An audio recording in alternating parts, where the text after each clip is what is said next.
ಎಲ್ರಿಗೂ ನಮಸ್ಕಾರ. ಇನ್ಫೋಸ್ಟ್ರೀಮ್ ಯೂಟ್ಯೂಬ್ ಚಾನಲ್ಗೆ ಮತ್ತೊಮ್ಮೆ ಸ್ವಾಗತ. ಈ ವಿಡಿಯೋದಲ್ಲಿ ನಾವು ಇನ್ನೊಂದು ಪ್ರಾಬ್ಲಮ್ ಅನ್ನ ಡಿಸ್ಕಸ್ ಮಾಡ್ತಾ ಹೋಗೋಣ, ಸೀರೀಸ್ ಅಂಡ್ ಪ್ಯಾರಲಲ್ ರೆಸಿಸ್ಟೆನ್ಸ್ ಮೇಲೆ. ಸೊ ಈ ತರ ಡೈರೆಕ್ಟ್ ಕ್ವಶನ್ ಅನ್ನ ಕೊಡ್ತಾ ಹೋಗ್ತಾರೆ.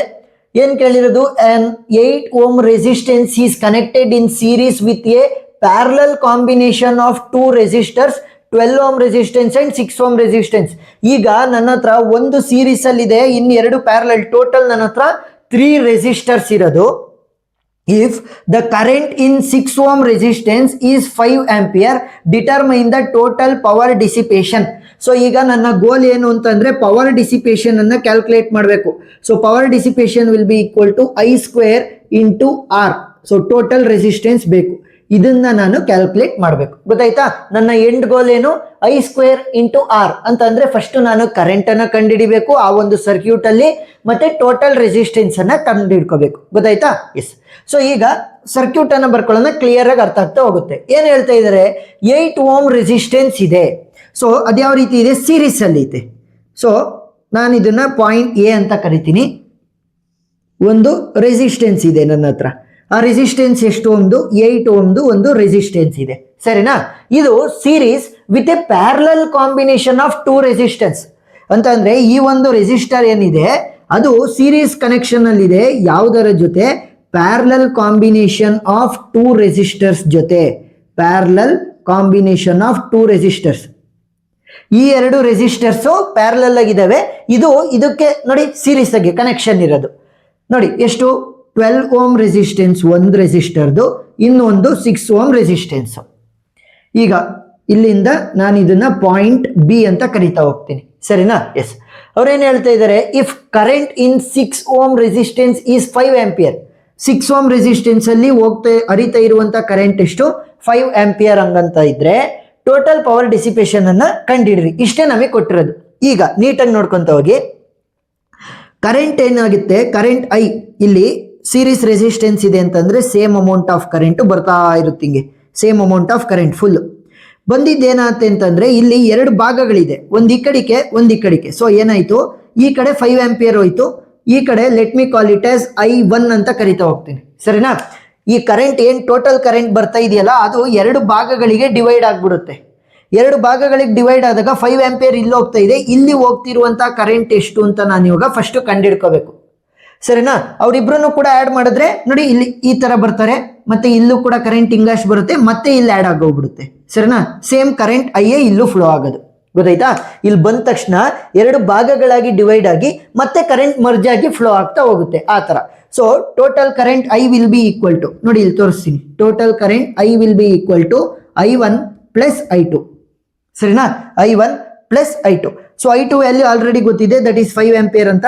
ಸೊ 5 ಆಂಪಿಯರ್ ಅಂತ ಬರ್ಕೊಂತ ಹೋಗೋಣ. ಗೊತ್ತಾಯ್ತಾ? ಈಗ I1 ವ್ಯಾಲ್ಯೂನ ನಾನು ಕಂಡಿಡ್ಕೊಂಡ್ಬಿಟ್ರೆ ಈಸಿಯಾಗಿ ಕ್ಯಾಲ್ಕುಲೇಟ್ ಮಾಡ್ಬೋದು. ಹಾಗಾದ್ರೆ ಅದನ್ನ ಕ್ಯಾಲ್ಕುಲೇಟ್ ಮಾಡಬೇಕು ಅಂತಂದ್ರೆ ನನಗೆ ರೆಸಿಸ್ಟೆನ್ಸ್ ಇದೆ, ಕರೆಂಟ್ ಗೊತ್ತಿಲ್ಲ, ಮತ್ತೆ ಯಾವ ರೀತಿ ಕಂಡುಹಿಡಿಯೋದು? ಸಿಂಪಲ್ ನೋಡಿ, ಈ ಪ್ಯಾರಲಲ್ ರೆಸಿಸ್ಟೆನ್ಸಸ್ ಅಲ್ಲಿ ಏನಾಗುತ್ತೆ ಅಂತಂದ್ರೆ, ಇನ್ ಪ್ಯಾರಲಲ್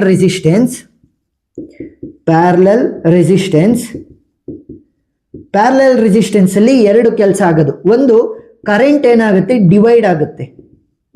ನೋಡಿ ಕರೆಂಟ್ ಈ ತರ ಬಂದಿದ್ದು ಎರಡು ಭಾಗಗಳಾಗಿ ಡಿವೈಡ್ ಆಯ್ತು, ಆದ್ರೆ ವೋಲ್ಟೇಜ್ ಸೇಮ್ ಇರುತ್ತೆ. ಈ ರೆಸಿಸ್ಟೆನ್ಸ್ ಅಲ್ಲೂ ಅಷ್ಟೇ, ಈ ರೆಸಿಸ್ಟೆನ್ಸ್ ಅಲ್ಲೂ ಅಷ್ಟೇ ವೋಲ್ಟೇಜ್ ನಮಗೆ ಸೇಮ್ ಇರುತ್ತೆ. ಸೊ ನಾನು ಪ್ರೀವಿಯಸ್ ಡಿರೈವೇಶನ್ಸ್ ಅಲ್ಲೆಲ್ಲ ಹೇಳ್ಕೊಟ್ಟಿದ್ದೀನಿ, ಪ್ಯಾರಲಲ್ ಏನಾದರೂ ರೆಸಿಸ್ಟರ್ಸ್ ಇದಾವೆ ಅಂತಂದ್ರೆ ಕರೆಂಟು ಡಿವೈಡ್ ಆಗುತ್ತೆ, ವೋಲ್ಟೇಜು ಎಷ್ಟೇ ರೆಸಿಸ್ಟೆನ್ಸ್ ಇದ್ರೂ ಕೂಡ ಸೇಮ್ ವೋಲ್ಟೇಜ್ ಇರುತ್ತೆ ಅಂತ. ಸೊ ಈಗ ನಾನೇನ್ ಮಾಡ್ತೀನಿ, ಇಲ್ಲಿ ಕರೆಂಟ್ ಗೊತ್ತಿದೆ, ಇಲ್ಲಿ ರೆಸಿಸ್ಟೆನ್ಸ್ ಗೊತ್ತಿದೆ. ಸೊ ಇಲ್ಲಿ ಈ ಒಂದು ಜಾಗದಲ್ಲಿ ವೋಲ್ಟೇಜ್ ಅನ್ನ ಕಂಡುಹಿಡಿತಾ ಹೋಗ್ತೀನಿ. So V is equal to IR. ಯಾವ್ದ್ರಿಂದ ಬಂತು ನಮ್ಗೆ ಇದು? ಓಮ್ಸ್ ಲಾ ಇಂದ ಗೊತ್ತಾಗಿದೆ.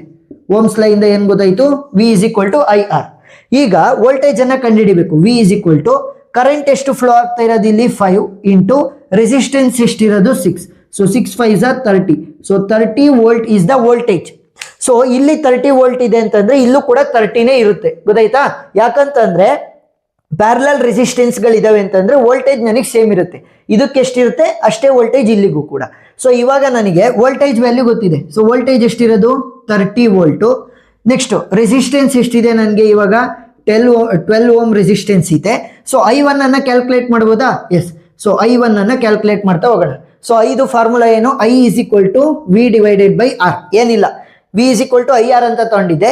ಸೊ ಐ ಅನ್ನ ಇಲ್ಲಿ ಉಳಿಸ್ಕೊಂತೀನಿ, ಆರ್ ಅನ್ನ ಈ ಕಡೆ ಕಳಿಸಿದಾಗ ಏನಾಗುತ್ತೆ ಡಿನಾಮಿನೇಟರ್ಗೆ ಹೋಗುತ್ತೆ. ಗೊತ್ತಾಯ್ತಾ? ಮಾಮೂಲಿ ಎಕ್ಸ್ಚೇಂಜ್ ಮಾಡೋದೆಲ್ಲ ಗೊತ್ತಿರುತ್ತೆ ನಿಮಗೆ. I is equal to V divided by R. V ಎಷ್ಟಿರೋದು ನನಗೆ? Voltage is 30 volt divided by resistance ಎಷ್ಟಿರೋದು 12. ಸೊ ಕ್ಯಾಲ್ಕುಲೇಟರ್ ಅನ್ನ ತೊಗೊಳ್ಳಿ. 30 ಡಿವೈಡೆಡ್ ಬೈ 12 ಅಂದ್ರೆ ಎಷ್ಟಾಗುತ್ತೆ? 30 volt divided by 12. The value is 2.5. So 2.5 ampere. ಈಗ ನನಗೆ ಟೋಟಲ್ ಕರೆಂಟ್ ಗೊತ್ತಾಗುತ್ತೆ. ಯಾವ ರೀತಿ? Total current I will be equal to I1 value ಬೇಕಿತ್ತು. ಸೊ ಇವಾಗ ಕಂಡಿಡ್ಕೊಂಡಿದ್ದೀನಿ. ಎಷ್ಟು?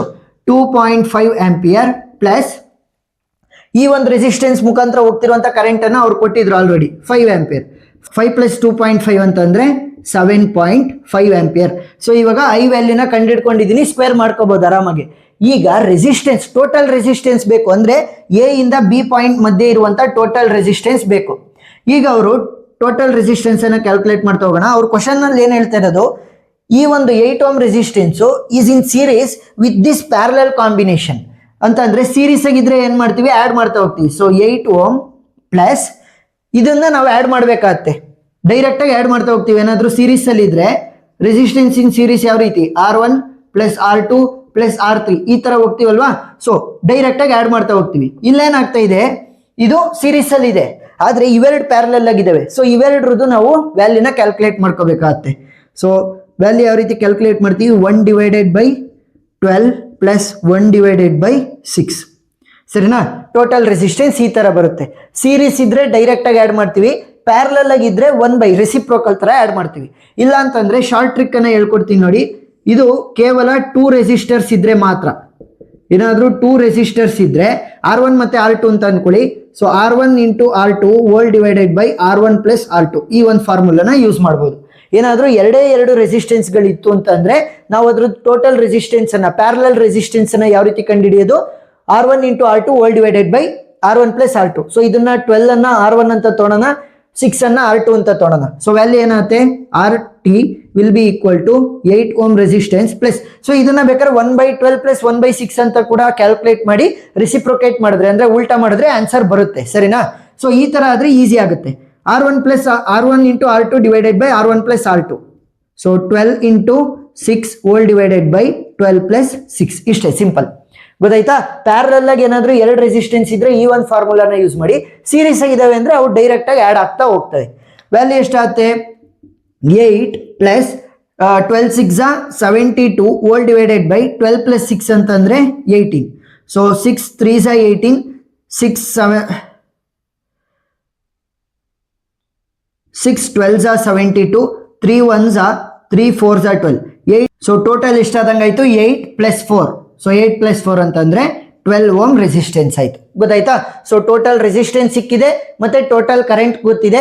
ಸೊ ಪವರ್ ಡಿಸಿಪೇಷನ್ ಅನ್ನ ಕಂಡುಹಿಡಿಯೋಣ. So P is equal to I square into R. I square ಅಂತಂದ್ರೆ I ಜಾಗದಲ್ಲಿ 7.5 ಅನ್ನು ಹಾಕಿ, ಹೋಲ್ ಸ್ಕ್ವೇರ್ ಇಂಟು R ಜಾಗದಲ್ಲಿ 12 ಅನ್ನು ಹಾಕಿ. So what will be the power dissipation? Calculator ಅನ್ನ ಯೂಸ್ ಮಾಡ್ತಾ ಹೋಗೋಣ. So 7.5 whole square into 12. The value will be 675 watt. 675 watt. ಗೊತ್ತಾಯ್ತಾ? ಪವರ್ ಅನ್ನ ನಾವು ವ್ಯಾಟ್ ಇಂದ SI ಯೂನಿಟ್ ಅನ್ನ ತೋರಿಸ್ತಾ ಹೋಗ್ತೀವಿ. ಸೊ ಇಷ್ಟನ್ನ ನೀಟಾಗಿ ಬರೆದ್ರೆ ಫುಲ್ ಆನ್ ಫುಲ್ ಮಾರ್ಕ್ಸ್ ಅನ್ನ ಕೊಡ್ತಾ ಹೋಗ್ತಾರೆ. ಫಸ್ಟ್ ಡಯಾಗ್ರಾಮ್ ಬರೆಯೋದನ್ನ ಕಲ್ತ್ಕೊಳ್ಳಿ. 1-2 ಪ್ರಾಬ್ಲಮ್ ಅನ್ನ ಸಾಲ್ವ್ ಮಾಡಿದ್ರೆ ಅರ್ಥ ಆಗ್ತಾ ಹೋಗುತ್ತೆ. So extra problems video links ನಾನು ಡಿಸ್ಕ್ರಿಪ್ಷನ್ ಅಲ್ಲಿ ಕೊಟ್ಟಿರ್ತೀನಿ, ನೀವು ನೋಡಬಹುದು. ವಿಡಿಯೋ ಇಷ್ಟ ಆಗಿದ್ರೆ ಸಬ್ಸ್ಕ್ರೈಬ್ ಆಗೋದನ್ನ ಮರಿಬೇಡಿ. Thank you for watching. Thank you.